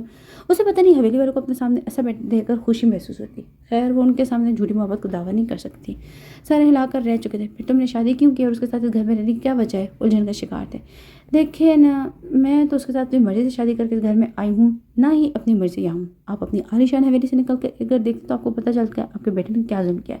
پہلے مجھے اغوا کیا، پھر میرے باپ تک مر گیا اس کی وجہ سے، اور آپ یہ کہنا ہے کہ تم اسے چھوڑ دو اور یہ پوچھیں کہ تم اس میں دلچسپی کیا رکھتی ہو۔ ظاہر وہ نارمل تھی، لیکن شاہ جی اس کا لہجہ سمجھ چکے تھے۔ یہ لڑکی خطرناک نہیں تھی، وہ تو ان سے بھی بری حالت میں جی رہی تھی۔ انہیں ایک دم اس لڑکی سے ہمدردی ہوئی تھی۔ ویسے حد درجے بدتمیز انسان ہے آپ کا پوتا۔ غلطی اس کی نہیں، غلطی آپ لوگ کی ہے کہ آپ لوگوں میں سے ایک لڑکا بھی نہیں سنبھالے گا۔ خیر، میں آپ کی بات سمجھ چکی ہوں۔ آپ اس غلط فہمی میں ہرگز مت رہیے کہ کبھی نہ کبھی اسے قبول کر لوں گی۔ وہ میرے باپ کا قاتل ہے اور اتنی آسانی سے میں اسے چھوڑوں گی نہیں۔ مجھے تھوڑا سا وقت ہے، وہ مجھے چھوڑ دے گا، وہ یقین تھی۔ اتنے یقین سے کیسے کہہ رہی ہوں؟ میں بچپن سے اسے جاتا ہوں، جس طریقے سے اس نے تمہیں حاصل کیا اتنی آسانی سے تمہیں چھوڑے گا نہیں، انہوں نے صاحب گوئی سے کہا تھا۔ تبھی تو وقت مانگ رہی ہوں آپ سے، اسے مسکراتے ہوئے کہا۔ آپ پہلی بار ہمارے گھر ہے، چائے پی کر جائے گا؟ نہیں، میں پھر کبھی آؤں گا، کہہ کے شاہ جی اٹھنے لگے۔ تم سے مل کر اچھا لگا۔ ان کے دل میں اب ادن کے لیے کوئی ڈر نہیں تھا۔ ادن بھی مسکرا دی۔ انہوں نے دروازے پہ کھڑے ہو کر دستک دی۔ ادن نے سر اٹھا کر دیکھا، دروازے پر شاہ جی کھڑے تھے۔ شاہ جی، آپ باہر کیوں کھڑے؟ اندر آئے نا۔ پہلے کی نسبت اب وہ کافی بہتر ہے۔ کیسا ہے میرا بیٹا؟ انہوں نے محبت سے اس کا ماتھا چوما۔ ٹھیک سے مسکرا بھی نہ پائی۔ ادھر بیٹھو ہمارے پاس۔ انہوں نے اسے محبت سے اپنے پاس بٹھایا۔ آج ہم پتہ ہے کس سے مل کر آئے ہیں؟ انہوں نے بات کا آغاز کیا۔ شاہ کی بیوی سے۔ انہوں نے اپنا جملہ خود مکمل کیا۔ انہوں سے جھکا گئی۔ یقین مانو محرو خود بہت بری حالت میں ہے۔ شاہ نے اس کے بعد بہت برکی۔ اگر وہ خود محرو سے نہ ملی ہوتی تو یہ سمجھتی کہ شاہ جی اس کا دل رکھنے کے لیے کہہ رہے ہیں۔ جانتی ہوں، دھیرے سے بولی۔ آپ کیسے جانتی ہے؟ حیرت سے بولا۔ میں اس سے ملنے گئی تھی شاہ کی شادی سے پہلے۔ کیا پہلے سے سب جانتی تھی؟ وہ تصدیق کرتے۔ میں پہلے سے سب جانتی، جب شاہ نے کہا تھا کہ مالک کی بیٹی تو میں ساری معلومات نکلوائی تھی، دھیرے سے بولی۔ ہم یہ تو جانتے تھے کہ مالک کا انتقال ہو گیا، لیکن ہم یہ نہیں جانتے کہ یہ سب شاہ کی وجہ سے ہوا۔ آپ سے گلا کہ آپ نے ہمیں بتانا مناسب نہیں سمجھا۔ میں سب خود نہیں جانتی تھی، یہ سب شاہ نے کیا ہے۔ اس بات کا اقرار تو شاہ نے مالی بابا کے قتل کے بعد کیا تھا۔ جب میں ادن سے ملی تو مجھے ساری بات پتہ چلی۔ اس نے اپنی صفائی پیش کی۔ اچھا جو بھی ہو تو بالکل پریشان ہو، وہ لڑکی کی شاہ میں کوئی دلچسپی نہیں رکھتی، اس نے مجھے زبان دی ہے کچھ وقت بعد شاہ اس سے چھوڑ دے گا، شاہ کو میں تمہارے قدموں میں لاؤں گا، وعدہ رہا میرا، انہوں نے اٹل لہجے میں کہا۔ وہ چاہنے کے باوجود خوش نہیں ہو پائی، اب یہ امیدوں سے کھوکھلی رہنے لگی تھی۔ گھر کے اندر داخل تو سامنے پڑے صوفے پر بیٹھ چکا تھا، صوفے سے ٹیک لگا کے ماتھے کو مسلنے لگا، شاید اسے سر میں درد تھا۔ اس نے ملازم کو آواز دے کر چائے لانے کو شاید خود ریموٹ سے چینل بدل لے گا۔ شازیہ، اسے شازیہ کو آواز دی، شازیہ بھاگ کے کچن سے نکلی۔ جی شاہ جی، اسے تابعداری سے کہا۔ ادن کہاں ہے؟ وہ اس کا سامنا نہیں کرنا چاہتا، اور چاہ کے بھی صبح کے بعد فراموش نہیں کر پاتا۔ جب ازیان اس کی زندگی میں نہیں تھا تو اس کے خیال میں کیوں تھا؟ وہ تو ادن کو حاصل کر چکا تھا، پھر کیوں ادن اس کی نہیں تھی؟ کیا واقعی ازیان اب بھی ان کی زندگیوں میں تھا؟ جی صاحب جی، وہ بی بی آرام فرمانی، شاہ جی مل رہے تھے آج بی بی سے۔ اس نے شاہ کے سر پر جیسے بم پھوڑا تھا، اس کے ریموٹ سے چینل بدلتا ہاتھ ایک دم ساکت ہوا تھا۔ اس نے چونک کے ہاتھ اٹھا کے شاہ جی کی طرف دیکھا۔ شاہ جی یہاں کیا کرنے آئے تھے؟ اس دال میں کچھ کالا محسوس ہوتا۔ پتہ نہیں صاحب جی، یہ تو آپ کو بی بی جی سے ہی پتہ چلے گا۔ ملازم نے چائے کا کپ رکھا، شازیہ منظر سے ہٹ چکی تھی، چائے کے اٹھے بھاگ کو گھورتے مختلف زاویوں پر سوچ رہا تھا۔ کچھ سوچ کے اٹھا، ادن کے کمرے کا دروازہ کٹکھٹانے لگا۔ تھوڑی دیر تو کوئی جواب نہیں ہے، مسلسل دروازہ بجتا رہا۔ تھوڑی دیر بعد ادن کی خمار آلود آواز آئی۔ کیا مصیبت ہے؟ کون ہے؟ میں ہوں شاہ، ایک دروازہ کھولو۔ شاہ کا ہاتھ ابھی تک دروازے پہ تھا۔ کیوں کھولوں دروازہ؟ کیا کوئی کام ہے؟ اس دفعہ تھوڑے غصے سے بولی۔ کیوں؟ میں تمہارا شوہر ہوں، یہ میرا بھی کمرہ ہے۔ سارے ملازم تماشا دیکھ رہے تھے، اسے ابھی ادن پر غصہ آنے لگا تھا۔ شکر ہے آپ نے یاد کروا دیا، آپ میرے شوہر، میں تو بھول ہی گئی تھی۔ وہ جیسے اس کو مذاق اڑائی تھی۔ ادن کیا بچکانا حرکت ہے؟ دروازہ کھولو، بات کرنی ہے تم سے۔ اس نے اپنی آواز دھیمی رکھنے کی کوشش کی۔ لیکن میرے اس وقت بات کرنے کا کوئی موڈ نہیں ہے، جب موڈ ہو بتا دوں گی، ابھی تشریف لے جائیں۔ اس کی تذلیل کر رہا تھا۔ اس نے ایک زور کا موقع دیوار کو مارا، اس سے پیتے آگے بیٹھ چکا تھا۔ شام کو گھر لوٹا تو ادن مزے سے صوفے پر بیٹھی فروٹ کھانے میں مصروف تھی۔ یہ موقع غنیمت تھا، کم از کم اس کے سامنے تو آئی تھی۔ ادن، شاہ جی تم سے ملنے آئے تھے؟ اس نے بغیر کوئی تمہید باندھے کہا۔ ہاں آئے تھے، اسے لاپرواہی سے کہا۔ کیا کہہ رہے تھے؟ وہ اس بارے میں تجسس کا شکار تھا۔ مبارک دینے آئے تھے شادی کی۔ ادن نے سیب کے اوپر سے چھلکا اتارتے ہوئے کہا۔ اچھا مطلب تم کچھ بولے گے میں تمہیں یقین کر لوں گا؟ اس نے ادن کو گھورتے ہوئے کہا۔ تو کیا اب آپ کے دادا ہیں، وہ آپ کی طرح اچھا خاصا ڈرامہ کر سکتے ہوں گے؟ ادن اس کی ایک دفعہ پھر بے عزتی کر چکی تھی۔ اگر تم نہیں بتانا چاہتی تو نہ بتاؤ، لیکن یہ ہرگز سمجھے کہ غلطی مت کرنا کہ وہ تمہارے ساتھ مخلص ہیں، وہ تمہیں سخت ناپسند کرتے ہیں، اسے خبردار کر رہا تھا۔ اس نے چھری کو اپنے ہاتھ میں پکڑ کر اس ہاتھ کو اپنی تھوڑی کے نیچے ٹکا کر کچھ اس طرح سے اسے دیکھا کہ شاہ خود تذبذب کا شکار ہو گیا۔ اسے سمجھ نہیں آتی کہ وہ ادن کو کیا کہے۔ کیا کہا کہ وہ لوگ میرے ساتھ مخلص نہیں ہیں؟ آپ میرے ساتھ کتنے مخلص تھے؟ میں اب بچی نہیں رہی، اپنا اچھا برا سوچ سکتی ہوں۔ کہہ کے رکی نہیں، تیز سے آگے بڑھ گئی۔ صبح سے بادل برسنے کو بےتاب تھے، اب تو باقاعدہ دن کے وقت ہی کالے بادلوں نے آسمان پر بسیرا کر دیا تھا۔ وہ سب گھاس پر رضیہ کے ساتھ چپ چاپ بیٹھی تھی۔ بیوی جی مجھے لگتا ہے بارش ہوگی۔ رضیہ نے اندازہ لگایا تو اسے بھی نظر اٹھا کے آسمان کو دیکھا جہاں کالے رنگ کے بادلوں کا بسیرا تھا۔ نہیں مجھے لگتا ہے طوفان آنے والا ہے۔ اس نے بھی شاید اندازہ لگا لیا تھا۔ نہیں بیوی جی، طوفان کے آثار نہیں ہے، طوفان سے پہلے تیز ہوائیں چلتی ہیں۔ رضیہ اپنی بات منوانے پر بزد تھی۔ نہیں رضیہ، کچھ طوفان بہت خاموشی سے پھیلتے ہیں، سب کچھ اپنے ساتھ لے جائیں، ہر چیز کو توڑ توڑ کر شکار دیتے ہیں۔ وہ طوفان بہت بے رحم ہوتے ہیں۔ پتہ ہے ان طوفانوں میں اور اس طوفان میں کیا فرق کرتا ہے؟ وہ طوفان جب آتے ہیں تو تیز ہوائیں چلتی ہیں، لوگوں کو چیزوں کی ٹوٹ پھوٹ کی آواز آتی ہے، لیکن یہ جو طوفان ہوتے ہیں نا، ان طوفانوں کی تباہ کاری پر انسان ہاتھ مل کے بھی ماتم نہیں کر سکتا۔ کوئی الفاظ ادا کرتی رضیہ بس اس کا منہ دیکھ کے رہ گئے تھے، اسے اس فلسفے کی سمجھ نہیں آتی۔ رضیہ بتائیں، اللہ نے انسان کو اشرف المخلوقات بنائے، دوسری طرف وہ کہتا ہے کہ انسان مکھی کا ایک پر کتنا نازک ہوتا ہے، اس سے بھی زیادہ کمزور ہے۔ اس کو اگر ہم اپنے نظریے سے دیکھیں تو شاید اس سے اللہ کی یہ مراد ہے کہ بہت سی جگہوں پر انسان بااختیار ہے، مطلب افضل ہے، وہ اشرف المخلوقات ہے۔ وہ جب اشرف المخلوقات ہے تو مطلب وہ سب کچھ کر سکتے ہیں، اللہ نے اختیار دے دی ہے۔ جہاں وہ اس درجے سے گر گیا وہاں وہ مکھی کے پر سے بھی زیادہ، جب قسمت فیصلہ سنا دیتی ہے تب انسان مکھی کے پر سے بھی زیادہ کمزور ہو جاتا ہے۔ اس وقت اسے ذرا الٹی چال چلنی پڑتی ہے، اس وقت اسے خود کو دوبارہ اشرف المخلوقات کے درجے پر لا کر کھڑا کرنا پڑتا ہے، ورنہ دی اینڈ ہو جاتا ہے۔ دی اینڈ سمجھتی ہو؟ اسے رخ موڑ کے رضیہ کے چہرے کی طرف دیکھا، یہ ساری باتیں اس کے سر سے گزر رہی تھی۔ اس نے نفی میں سر لائی دیا، مطلب سب ختم، اس کے بعد کچھ نہیں ہوتا۔ تمہیں پتہ ہے رضیہ، مجھے شاہ سے بہت محبت تھی، اسے بھی مجھ سے محبت ہونی چاہیے تھی، لیکن نہیں ہوئی۔ پتہ ہے کیوں؟ اس نے پھر سوال کیا تھا۔ کیونکہ میرے اور شاہ کے راستے بہت مختلف تھے، وہ آگ تھا تو میں پانی تھی، میں مٹی تھی تو وہ سونا تھا، مجھے زمین پر رہنا تھا تو اسے اڑنا تھا۔ ایسا ہی فرق شاہ اور ادن میں بھی ہے، ہم تینوں لوگ ٹھیک چل رہے تھے۔ مجھے شاہ سے محبت تھی تو ادن کو کسی اور سے شاید میں یقین سے نہیں کہہ سکتی، اور شاید اگر اسے کسی سے محبت ہی بھی تو اسے بھی ادن سے ہونی چاہیے۔ میں نہیں جانتی کہ ادن نے اس دن مجھ سے کتنا سچ کہا تھا۔ ہم سب اپنے راستوں پر چل رہے تھے، لیکن پتہ ہے اب کیا ہو گیا؟ ہم سب کچھ وقت کے لیے اپنے راستے سے بھٹک گئے، ہم اپنی منزل کو بھول کر کہیں اور نکل گئے، اور جب کوئی مسافر راستہ بھٹک جائے تو اسے راستہ دکھا دینا چاہیے، اس سے پہلے کہ ساری عمر کے لیے مسافر ہی بن جائے۔ شاہ نے غلط راستے کا انتخاب کیا اور ہم سب کو مسافر ہی بنا دیا، بھٹکے ہوئے مسافر۔ شاہ خود ایسا بد نصیب مسافر ہے کہ وہ جیسے جیسے آگے بڑھتا گیا واپسی کے سارے راستے بند کرتے چلے گئے۔ وہ خود تو مسافر بنا، اس نے ہم سب کو بھٹکا دیا۔ وہ واپس ضرور آئے گا کیونکہ جس راستے پر وہ اس کی کوئی منزل نہیں ہے، بس طویل سفر ہے۔ جب وہ سفر کر کے تھکے گا تو واپسی کا راستہ بھی سوچے گا، تب اسے محسوس ہوگا کہ وہ راستہ بھٹک چکا ہے۔ مہرو کی آنکھوں میں نمی تیرنے لگی، اٹھے بیوی موسم زیادہ خراب ہو رہا ہے، چلے اندر چلتے ہیں۔ رضیہ نے اس کا ذہن بھٹکانے کے لیے کہا تھا۔ اس نے خاموشی سے چادر درست کی اور اندر چلی گئی۔ بس سنو، عدن اس کے سامنے آ کر کھڑی ہو چکی تھی۔ یہ کیا بدتمیزی ہے، نظر نہیں آ رہا میں ٹی وی دیکھ رہی ہوں؟ شاہ نے مصنوعی غصہ دکھاتے ہوئے کہا۔ اسے عدن کی حرکت پسند آئی تھی۔ مجھے نہیں پتا تھا تم ایک انتہائی جھوٹے دھوکے باز انسان ہونے کے ساتھ ساتھ چور بھی ہو۔ اس نے دونوں ہاتھ کمر پر رکھتے ہوئے کہا تو شاہ کی ہنسی چھوٹ گئی۔ کیا مطلب؟ اس نے انجان بنتے ہوئے کہا۔ کیا تم نے میری ڈائری چھپائی ہے؟ وہ اسی انداز میں کھڑی تھی۔ بیوی کی کوئی بھی چیز اٹھانا چوری نہیں ہوتی۔ مکمل ڈٹائی کا مظاہرہ کر رہا تھا۔ بے شک وہ بیوی آپ کو شوہر نہ بھی تسلیم کرے۔ اس نے ہاتھ باندھ کے طنز کیا تھا۔ اس بات کا میرے پاس پروف ہے نکاح میں، جو میں ہر وقت جیب میں لے کر گھومتا ہوں، کہ جا کے تم کبھی بھی کر جاؤ۔ اس نے ہنسی دباتے ہوئے سنجیدگی سے کہا۔ یہ ساری باتیں نا ایک جگہ مجھے میری ڈائری واپس کرو۔ اس نے ہاتھ آگے بڑھا کر کہا۔ تم یہ کیسے کہہ سکتی ہو کہ ڈائری میں نے اٹھائی ہے؟ کیونکہ صبح میرے کمرے میں تم ہی آئے تھے۔ اسے شاہ کو ایک گھوری سے نوازا۔ کیوں؟ میں تمہاری ڈائری چرانے آیا تھا؟ اسے کندھے اچکا کے لاپرواہی سے کہا۔ عدن نے پاس پڑی فروٹ باسکٹ میں چھری نکالی۔ مجھے ڈائری واپس کرو ورنہ میں اپنی نفس کاٹ لوں گی۔ اسے چھری اپنی کلائی پر رکھتے ہوئے کہا۔ شاہ کی تو جان نکل گئی تھی۔ یہ کیا بچپن ہے، چھری مجھے واپس کرو، سختی سے کہہ رہا تھا۔ نہیں، پہلے میری ڈائری دو۔ وہ بزی تھی۔ کیا ہے ایسا اس ڈائری میں؟ اس سے دور کھڑے رہے بہتری جانی۔ میرے لیے بہت بہت قیمتی ہے، میرا اور اذان کے ساتھ گزرا ایک ایک لمحہ کہہ دے۔ اسے صاحب کوئی سے کہا۔ اس کے ساتھ شاہ کا ہاتھ اٹھ گیا تھا۔ بہت بنی بس اسے دیکھ رہی تھی۔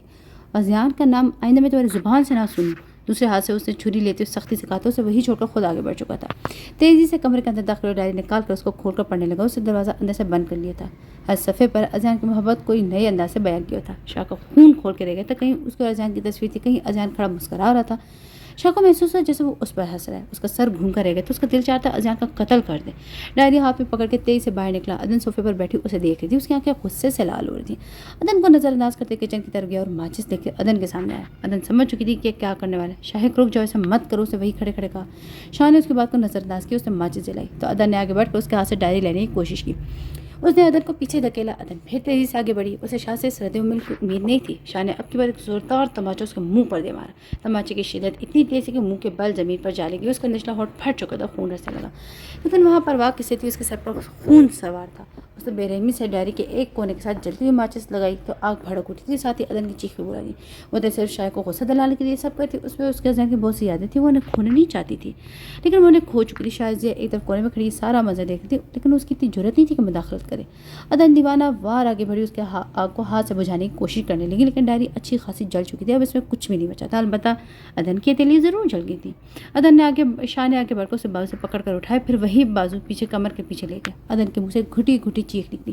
تمہیں جب میں کہہ چکوں کہ تم میری اور تمہارے دل میں سے تمہارے ذہن میں یہ ہمارے درمیان اذان کا ذکر نہیں آئے گا، تمہیں اس ڈائری کو اپنے پاس رکھنے کی وجہ سمجھ نہیں آتی نا۔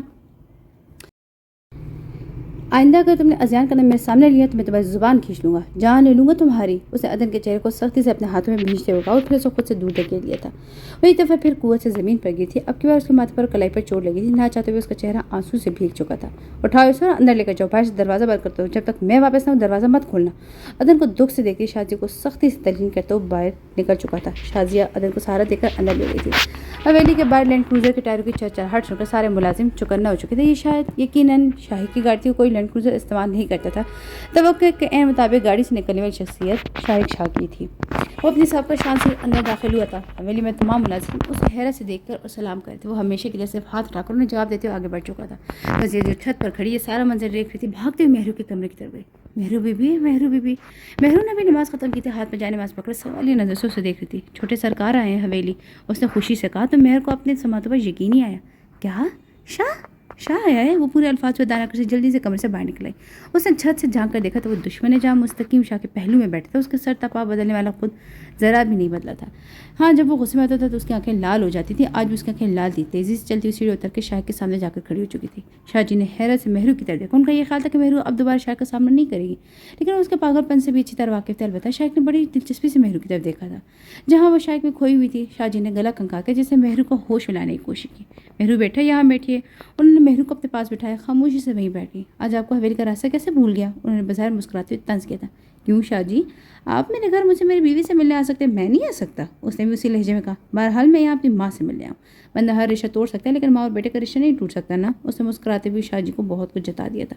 مکمل طور پر مہرو کو نظر انداز کرتا مہرو سب نوٹ کرتی۔ رضیہ، نظر نہیں آ رہا شاہ آیا، ہمارے ساتھ کھانا کھا کر جائے گا، ساری چیزیں اس کی مرضی کی بننی چاہیے آج۔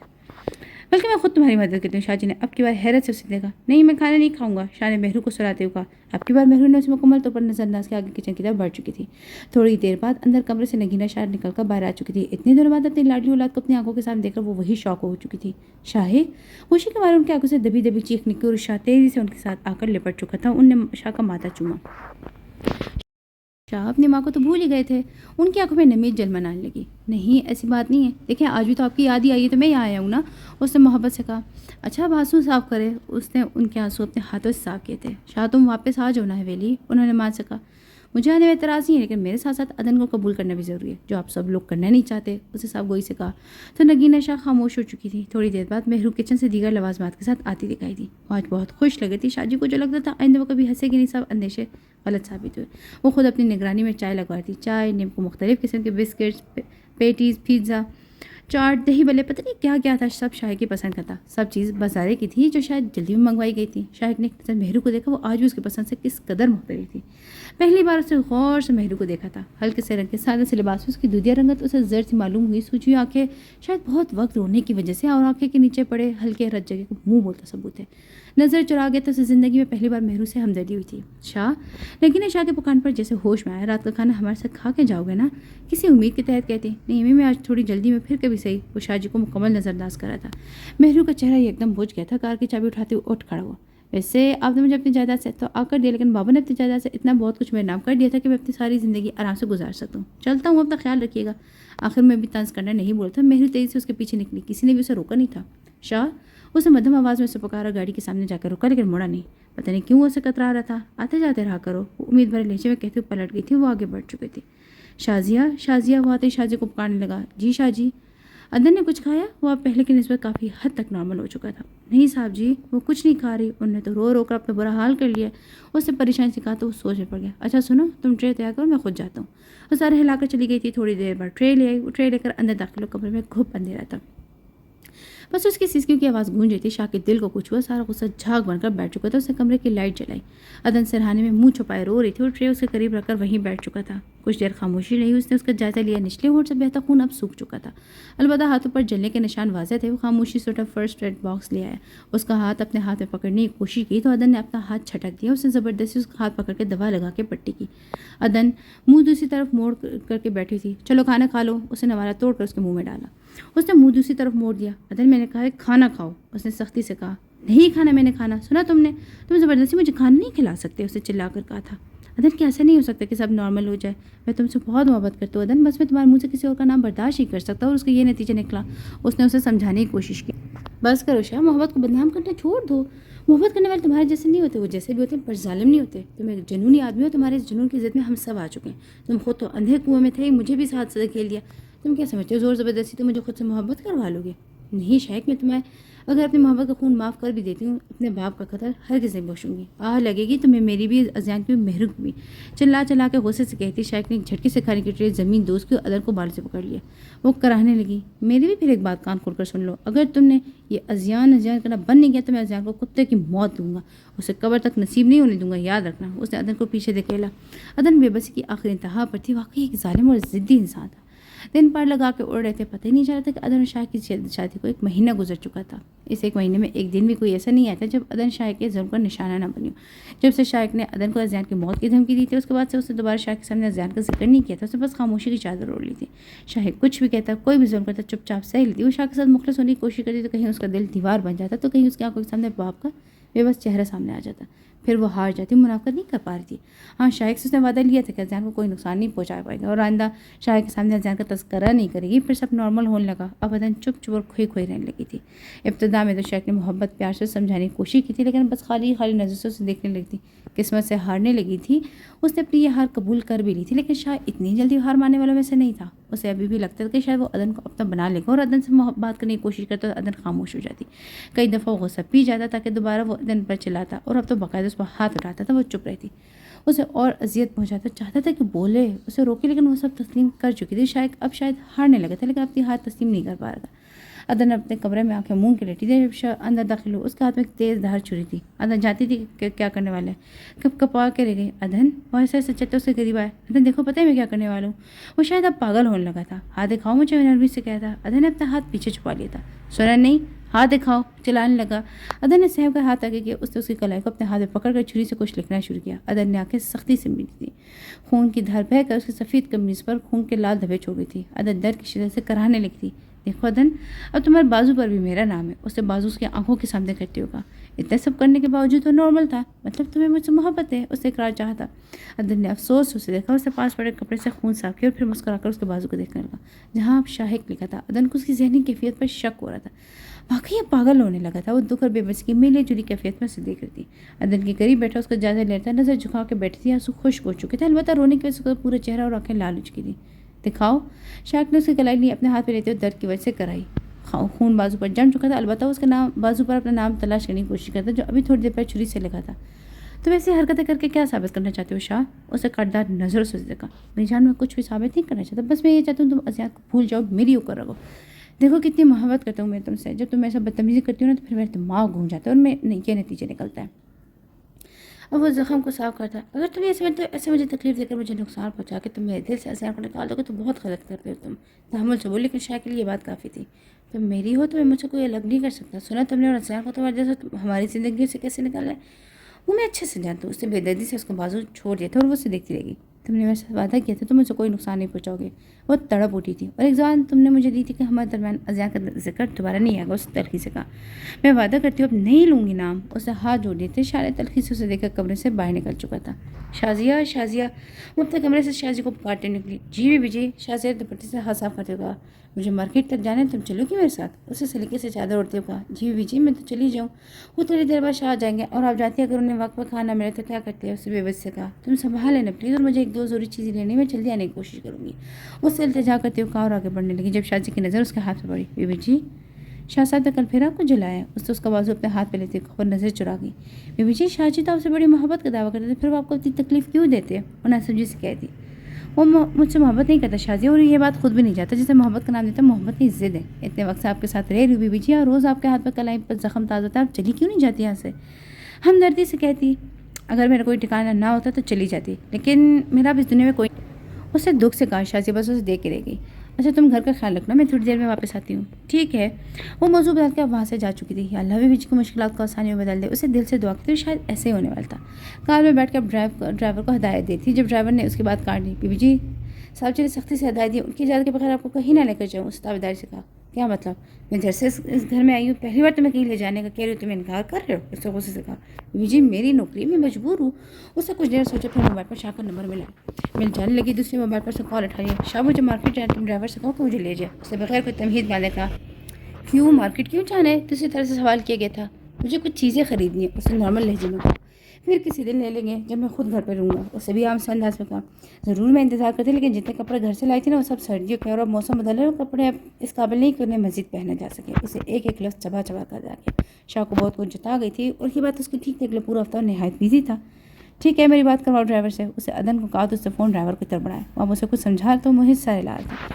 ڈرائیور نے کار ایک بڑے سے شاپنگ مال کے سامنے پارک کی۔ گاؤں سے شہر تک آتے آتے تو آدھا گھنٹہ لگ ہی جاتا ہے، چونکہ فارم ہاؤس شہر میں ہی تھا، تو 20 منٹ میں وہ شاپنگ مال کے سامنے تھی۔ اتری تو ڈرائیور بھی اس کے ساتھ چلنے لگا۔ ادن نے حیرت سے اسے دیکھا۔ صاحب جی نے کہا کہ آپ کو اکیلا نہ چھوڑوں۔ اس نے نظر جھکا کر کہا۔ ادن جاتی تھی کہ اسے یہی ڈرے کہ وہ بھاگ نہ جائے۔ وہ صاحب پیتی آگے بڑھ چکی تھی، مختلف دکانوں میں کپڑے دیکھ رہی تھی۔ شاہ باقاعدگی سے ہر ماہ اس کے اکاؤنٹ میں رقم ٹرانسفر کر دیتا تھا، باقی اسے کبھی ادن کی ضروریات کا خیال نہیں آیا تھا۔ ادن بچپن سے ایسے گھر میں رہتی تھی جہاں کپڑے بھی ضرورت کے تحت لیے جاتے تھے، وہ آج بازار نہ آتی اگر وہ کپڑے اب مزید پہننے لائق ہوتے۔ شاہ کی ٹرانسفر کی ہوئی رقم اسے کبھی ضرورت نہیں آئی تھی، اب بھی وہ صرف ضرورت کے کپڑے لے رہی تھی۔ ڈرائیور صاحب بن کے اس کے ساتھ ساتھ چل رہا تھا۔ ڈرائیور کا موبائل بار بار بج رہا تھا، لیکن وہ نظر انداز کرتا۔ شاہ کی کال ہے؟ اس نے سوالی نظر سے دیکھتے ہوئے کہا، نہیں بی بی جی، گھر سے کال آ رہی ہے۔ اس نے تابعداری سے کہا، تو اٹھا کیوں نہیں رہے؟ اسے ایک شرٹ اپنے ہاتھ میں لیتے ہوئے، صاحب نے منع کیا کہ ڈیوٹی کے دوران کال نہیں اٹھانی۔ اسے ایک دفعہ پھر کال کاٹی، یہاں پہ تمہارے صاحب موجود نہیں ہے، اور اللہ نہ کرے کوئی ایمرجنسی بھی ہو سکتی ہے، میں تمہیں کہہ رہی ہوں نا کال اٹھاؤ۔ اسے سختی سے حکم دیا تو مجبوراً اسے کال اٹھا لی۔ اسے فون کان سے لگایا، اس کے چہرے کے تاثرات بدلنے لگے۔ ادن نے اس کے چہرے کی طرف دیکھا جہاں پریشانی کے تاثرات نمایاں تھے۔ اسے کال کاٹ دی۔ کیا ہوا؟ ادن نے سوالیہ لہجے میں کہا، میرا بیٹا چھت سے گر گیا، بی بی اسے کوئی اسپتال پہنچانے والا بھی نہیں ہے، وہ بس رو دینے کو تھا۔ تو تم یہاں کیوں کھڑے؟ جو اپنے بیٹے کے پاس اسے تمہاری ضرورت ہے۔ ادن بھی پریشان ہو گئی تھی۔ نہیں بی بی جی، شاہ صاحب نے منع کیا، آپ کو اکیلے نہیں چھوڑنا، وہ مجھے نوکری سے نکال دیں گے۔ روزگار چھن جانے کا دکھ اس کے الفاظوں میں ہلکورے لے رہا تھا۔ بھاڑ میں جائے تمہارے شاہ جی، کوئی مر بھی جائے تو ان کو کوئی فرق نہیں پڑتا، لیکن مجھے پڑتا ہے، میں تمہیں کہہ رہی ہوں کہ تم جاؤ یہاں، سب میں سنبھال لوں گی۔ بلکہ میں خود بھی تمہارے ساتھ جاتی ہوں۔ اس نے انہیں تسلی دی۔ بیوی جی پتہ نہیں وہاں کتنی دیر لگ جائے گی، بعد میں صاحب جی آپ پر غصہ ہوں گے۔ جانتا تھا کہ شاہ عدن کے ساتھ کیسا رویہ رکھتے ہیں۔ اچھا ٹھیک ہے تم کار بھی ساتھ جو میں ٹیکسی سے گھر چلی جاتی ہوں۔ اسے واقعی اس سے آمدنی تھی۔ شاہ سے کتنی مختلف تھی یہ لڑکی، پھر پتہ نہیں کیوں اس کے ساتھ برا ہو رہا تھا، وہ سوچ کر رہ چکا تھا۔ اور ہاں یہ پیسے بھی رکھو، پیسے ضرورت ہے تو مجھے صرف ایک کال کر دینا۔ اس نے ہزار کے نوٹ اس کے ہاتھ میں پکڑاتے ہوئے کہا اللہ آپ کو خوش رکھے بیوی جی۔ اس کے دل سے دعا نکلی تھی۔ اس کے جانے کے بعد عدن بل دینے کے لیے کاؤنٹر کی جانب بڑھی، جس کے پیچھے سے آتے شخص سے ٹکرا گئی۔ ہاتھ میں پکڑے سارے شاپر زمین پر گر گئے۔ سامنے کھڑا شخص معذرت کرتے زمین پر بیٹھ کر اسے چیزیں سمیٹنے لگا۔ عدن نے ایک نظر اس کے ہاتھ میں بندی گھڑی دیکھی، یہ تو بالکل ویسی گھڑی تھی جو اس نے اذیان پر تحفے میں دی تھی۔ تو کیا یہ اذیان ہے؟ سامنے موجود شخص کا سر جھکا تھا۔ جب وہ اٹھ کے کھڑا ہوتا دونوں کی نظروں کے تصادم نے دونوں کو ساکت کر دیا تھا۔ عدن کو لگا وہ کبھی ہل نہیں پائے گی۔ سامنے موجود شخص کی بھی یہی حالت تھی۔ اسے لگا وہ کوئی خواب دیکھ رہا ہے، ابھی آنکھیں کھولے گا تو سب ختم ہو جائے گا۔ پچھلے 5 مہینے سے وہ جسے ہر جگہ تلاش کرتا جو اس کے سامنے کھڑی تھی، وہ تو چھو کے اسے دیکھ بھی نہیں سکتا تھا۔ عدن نے تیزی سے اس کا شاپر لیا آگے بڑھنے لگی۔ جب وہ اس کے سامنے آ کر کھڑا ہو گیا، نہیں عدن تو میری بات سننی ہوگی، ایک دفعہ کہہ دو کہ ہاں تم نے بے وفائی کی ہے تو پھر خدا کی قسم کبھی نظر بھی نہیں آؤں گا۔ تیزی سے عدن کے ساتھ چل رہا تھا۔ اذان تماشا مت کرو، وہ بس اتنے کیسے کہ اسے یہ ڈر تھا کہیں شاہ نہ دیکھ لے، وہ کہیں اذان کوئی نقصان نہ پہنچا دے۔ عدن پلیز 1 منٹ میری بات سن لو۔ ارد گرد کے لوگ اب متوجہ ہونے لگے تھے۔ وہی کافی پوائنٹ پر بیٹھ گئی تھی، وہ کسی کی نظروں میں نہیں آنا چاہتی تھی۔ قسمت ایک دفعہ پھر اسے اذان کے روبرو لے آئی تھی۔ عدن تم کہاں چلی گئی تھی؟ اماں کہتی کہ بد کردار ہے، دھوکے بازی، وہ واپس نہیں آئے گی، لیکن میرا دل نہیں مانتا تھا۔ عدن دھوکے بازی ہو سکتی، وہ تڑپ کے کہہ رہا تھا، تبھی تم نے اپنی ماں سے کہا تھا کہ میں اب اس کا چہرہ نہیں دیکھنا چاہتا۔ اسے بھی دکھ سے کہا تھا میں نے ایسا کچھ نہیں کہا تھا، واقعی اس بات سے بے خبر تھا۔ تمہاری اماں سے کب بات ہوئی؟ اسے حیرت سے پوچھا تو عدن نے اسے ساری بات بتائی۔ یہاں میرا خدایا، اماں نے ذرا بھی نہیں سوچا، اسے دکھ ہوا تھا۔ عدن تم شادی شدہ ہو؟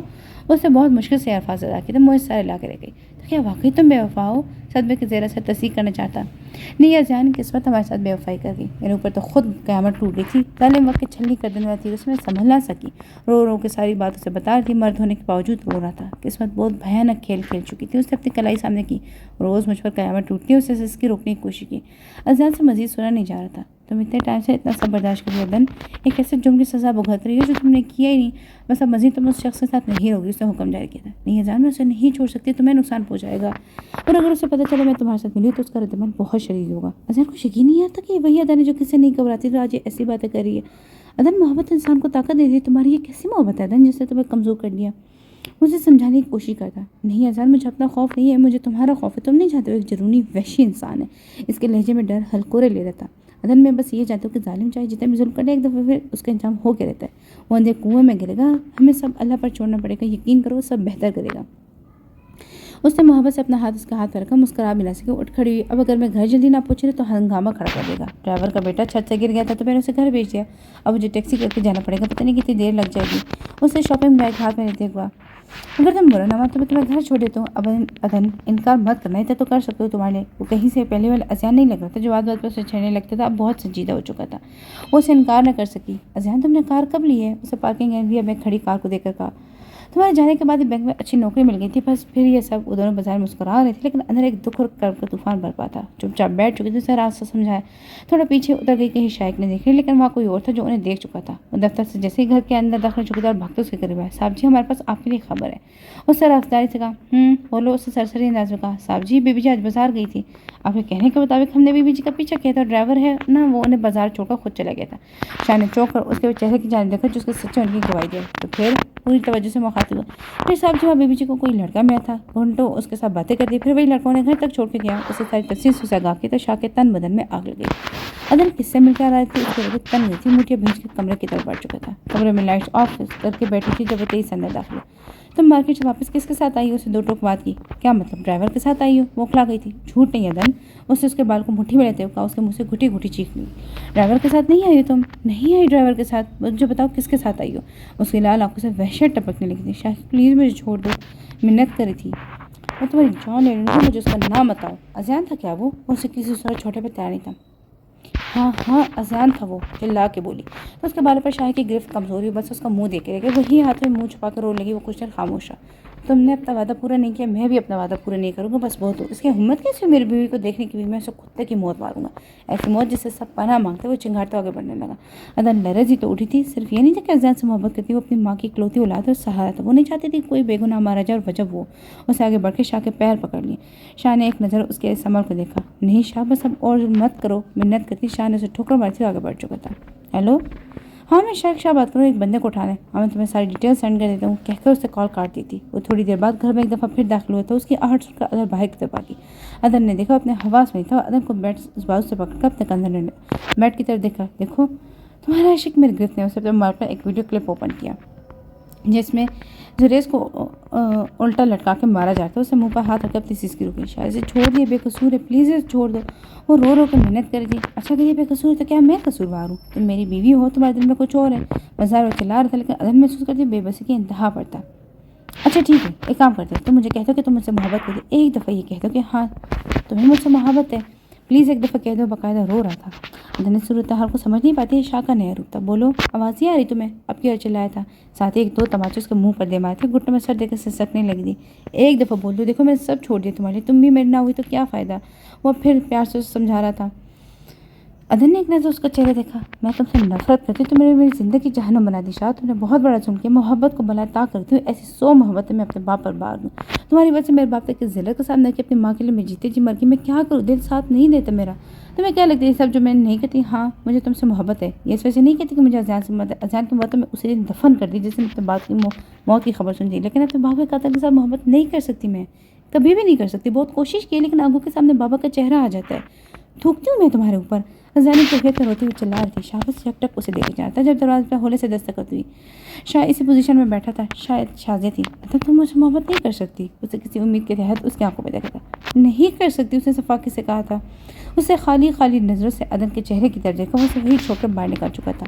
جب ادر اس کے پیچھے بھاگی، اس کا سر چکرا تھا، توازن برقرار نہ رکھ پائی، تیورا کے نیچے گر چکتی۔ اسے کہنا چاہتی تھی کہ اذان کو چھوڑ دے لیکن کہہ نہیں پائی، لیکن شاید شاہ سن چکا تھا۔ اسے گاڑی سٹارٹ کی، ساتھ کوئی نمبر ملا کے فون کال کے ساتھ لگے۔ ہاں اسے چھوڑ دو، اس نے حکم دے کے کال کاٹ دیا۔ اس کا رخ حویلی کی جانب تھا۔ رات کا سایہ ہر طرف پھیل چکا تھا، پورا گاؤں رات کی سیاہی میں ڈوبا تھا۔ رات کے اس پیر حویلی کے سامنے گاڑی رکی۔ گاڑی سے نکلنے والی شخصیت شاید شاہ کی تھی۔ چوکیدار نے مین گیٹ کھولا تو وہ اندر داخل ہوئے۔ آج وہ بہت ہارا ہوا لگ رہا تھا، پہلے والی شان و شوکت کہیں بھی نظر نہیں۔ سب اپنے اپنے کمروں میں جا پٹ چکے۔ تیزی سے سیڑھیاں چڑھتا مہرو کے کمرے کے باہر جا کے کھڑا ہو گیا۔ کچھ دیر تو یوں ہی کھڑا رہا، پھر کچھ سوچ کے دستک دی۔ تھوڑی دیر بعد دروازہ کھلتا مہرو وہی شاکڈ ہو گئی تھی۔ شاہ، اس نے ہولے سے پکارا تھا۔ کیا میں اندر آ جاؤں؟ اس نے نرمی سے کہا۔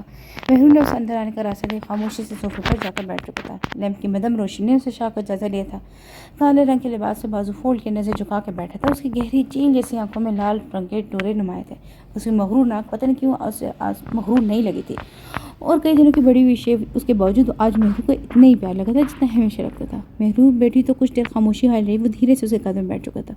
مہرو نے بے یقینی سے اس کے عمل کو دیکھا تھا، سکتے میں تھی، اس نے ہاتھ جوڑ دیے، خاموشی سے آنسو بہا تھا۔ شاہ یہ کیا کر رہے ہو؟ مہرو نے اسے کندھے سے پکڑ کر اٹھانے کی کوشش کی لیکن وہ یوں ہی بیٹھا رہا۔ مجھے معاف کر دو مہرو، میں تمہیں محبت کی قدر نہیں کی، میں نے ہمیشہ تم سے بے روحی کا رویہ رکھا، مجھے معاف کر دو، میں تمہارا گنہگار ہوں۔ تم نے مجھے کتنا سمجھایا تھا لیکن میں نے ہمیشہ تمہیں دھتکار دیا اور اس نے مجھے دھتکار دیا، میں بہت ظالم ہوں مہرو، مجھے معاف کر دو۔ پھوٹ پھوٹ کر رو دیا۔ مہرو بھی خاموشی سے اس کے ساتھ آنسو بہا دی۔ نہیں شاہ، میں نے تو تم سے محبت کی ہے، محبت کرنے والوں کو کہاں اپنے محبت کی کوئی بات بری لگتی ہے، کوئی ظلم لگتا نہیں ہے۔ میری محبت کو مجھے شرمندہ مت کرو، تم میرے پاس آ گئے ہو یہی کافی میرے لیے۔ اس کے آنسو اپنے ہاتھوں کے پورے پر چوم لیے تھے۔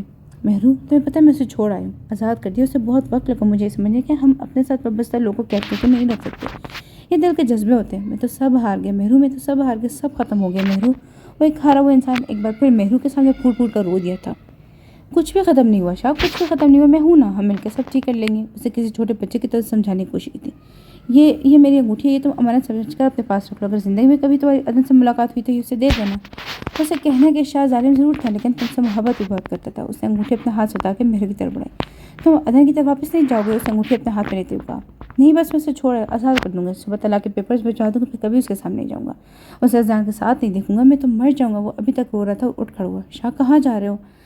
مہرو نے اس کا راستہ روکا تھا۔ میں اس وقت اکیلا رہنا چاہتا ہوں، ایک دو کام میں ختم کرنے، صبح حویلی واپس آ جاؤں گا، ابھی جانے دو۔ اس نے اس کے آگے سے ہٹنا چاہا۔ نہیں شاہ، تمہاری حالت اس وقت ایسی نہیں، تم کار ڈرائیو کر سکو، اسے سمجھانا چاہتی۔ مجھے مجبور مت کرو، مہرو بے بس تھا، مہرو کا راستہ چھوڑنا۔ سنو، اس کو خود سے دور جاتے دیکھ کر مہرو نے پکارا۔ ہاں، اسے وہی کھڑے کھڑے کہا تھا۔ وعدہ کرو اب بے وفائی نہیں کرو گے، صبح واپس آؤ گے، اس سے وعدہ چاہتا۔ میں بہت بے وفا ہوں مہرو، وعدہ نہیں کرتا، ہاں کوشش کروں گا۔ مجھے انتظار ہے، کوئی ٹھیک سے مسکرا بھی نہیں پاتی، وہ اسے دور جاتا، وہ اس کو دور جاتا دیکھ رہی تھی۔ مہرو کو محسوس ہوا پھر دھاگا دے جائے گا، وہ واپس نہیں آئے گا۔ اسے سیڑھی اتار کے شاہ جی کے کمرے کا دروازہ تھوڑا سا کھول کے دیکھا، گہری نیند سو رہے تھے۔ پھر وہ مستقیم شاہ کے کمرے میں گیا، وہ بھی سو رہے تھے، بس وہ پھر حویلی سے نکل گیا تھا، شاید ہمیشہ کے لیے۔ عدن کی آنکھ کھلی تو اسے خود کو بیٹھ پر پایا، اسے اپنا سر بہت بھاری محسوس ہو رہا تھا۔ شاہ جی پاس بیٹھے ادر کو دیکھ کر مسکرائی تھی۔